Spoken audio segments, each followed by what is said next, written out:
Hi, എല്ലാവർക്കും നമസ്കാരം. കാസർഗോഡ് 15 വയസ്സുകാരിയായിട്ടുള്ള ഒരു പെൺകുട്ടി പ്രസവിച്ചു. അതും വീട്ടിലാണ് പ്രസവിച്ചത്. അമ്മ അറിഞ്ഞുകൊണ്ടാണ് ഈ പ്രസവം നടന്നത്. അതിന് കാരണക്കാരനോ അച്ഛൻ. അതും അമ്മയ്ക്കറിയാം.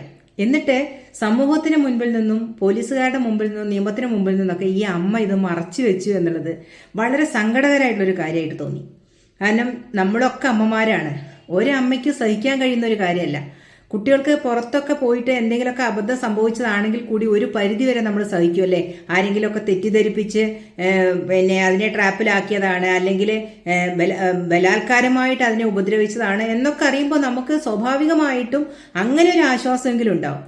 ഇതങ്ങനെയല്ല. സ്വന്തം ഭർത്താവ്, ആ കുഞ്ഞിന്റെ സ്വന്തം അച്ഛൻ തന്നെ ആ കുഞ്ഞിനെ പീഡിപ്പിച്ചു എന്ന് അറിഞ്ഞിട്ടും ആ അമ്മയ്ക്ക് ഒരു കുലുക്കവും ഇല്ലാതെ അത്രയും കാലം ആ വീട്ടിൽ ആ മകളെയും കൊണ്ട് കഴിയുകയും ആ മകളെ വീട്ടിൽ പ്രസവിക്കാൻ അനുവദിക്കുകയും ചെയ്തു, പുറം ലോകത്തെ അറിയിക്കാതെ എന്നുള്ളത് വളരെ സങ്കടകരമായിട്ടുള്ള കാര്യമായി തോന്നി.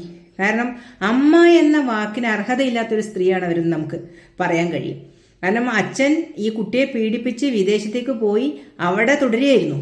ഈ കുട്ടി പ്രസവിച്ച് ബ്ലീഡിങ് നിലയ്ക്കാതെ ആയപ്പോഴാണ് അതിനെ ഹോസ്പിറ്റലിൽ എത്തിക്കുന്നത്. ഹോസ്പിറ്റൽ അധികൃതരാണ് 15 വയസ്സേ ആയിട്ടുള്ള ആ പെൺകുട്ടിക്ക് എന്ന് മനസ്സിലാക്കിക്കൊണ്ട് പോലീസിൽ അറിയിക്കുകയും പോലീസുകാർ ചോദ്യം ചെയ്യുകയൊക്കെ ചെയ്തപ്പോൾ ആദ്യഘട്ടങ്ങളിലൊക്കെ പിടിച്ചു നിന്നു അമ്മയും മോളും ഇത് പുറത്തറിയിക്കാതിരിക്കാൻ വേണ്ടിയിട്ട്. പക്ഷെ ഒരു ഘട്ടത്തിൽ കുട്ടി അത് കോടതിയോട് പറയുകയും കോടതി അത് പോലീസിനെ അറിയിക്കുകയും ഈ അച്ഛനും അമ്മയും പോലും അറിയാതെ അച്ഛനെ തന്ത്രത്തിൽ വിദേശത്തു നിന്ന് വരുത്തി അറസ്റ്റ് ചെയ്യുകയാണ് ഉണ്ടായത്.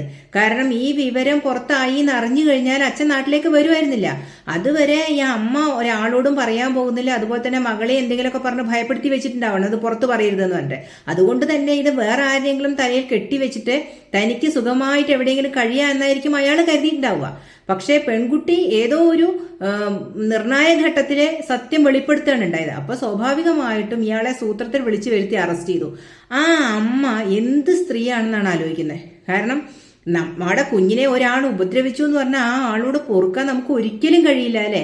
അതേ സ്ഥാനത്ത് ഉപദ്രവിച്ച ആ കുട്ടി ഗർഭിണിയായി അച്ഛനാൽ, എന്നിട്ടും ആ അച്ഛനെ തള്ളി പറയാനോ അല്ലെങ്കിൽ പോലീസിലൊരു പരാതി കൊടുക്കാനോ ഒന്നും ആ സ്ത്രീ തയ്യാറായില്ല. ഒളിച്ചു വെക്കാനാണ് അവസാന നിമിഷം വരെ ശ്രമിച്ചത്.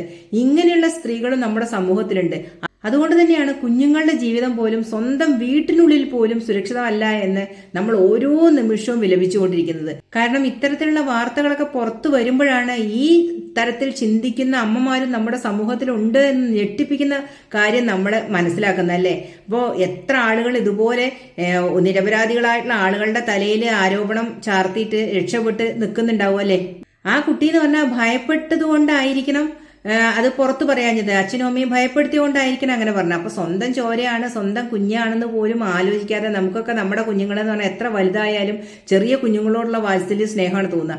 അതൊന്നും തോന്നാതെ ആ കുഞ്ഞിനോട് ഉപദ്രവം ചെയ്ത ആ അച്ഛനെ കൂടെ താമസിപ്പിച്ച ആ സ്ത്രീയാണ് ശരിക്കും ആദ്യം അറസ്റ്റ് ചെയ്യേണ്ടത്. അല്ലാതെ ഈ അച്ഛനെ മാത്രമല്ല അറസ്റ്റ് ചെയ്യേണ്ടത്. കാരണം ഈ അച്ഛനോടൊപ്പം തന്നെ തെറ്റുകാരിയാണ് ഈ അമ്മയും. കാരണം ഇങ്ങനത്തെ കാര്യങ്ങളൊക്കെ മനസ്സിലാക്കിയിട്ടും ആ അച്ഛനെ നിയമത്തിന് വിട്ടുകൊടുക്കാതെ സംരക്ഷിച്ചു നിർത്തിയില്ലേ. അതുകൊണ്ട് തന്നെ ആ അമ്മയെ കൂടിയാണ് ശരിക്കും അറസ്റ്റ് ചെയ്യേണ്ടത്, അച്ഛനെ മാത്രമല്ല.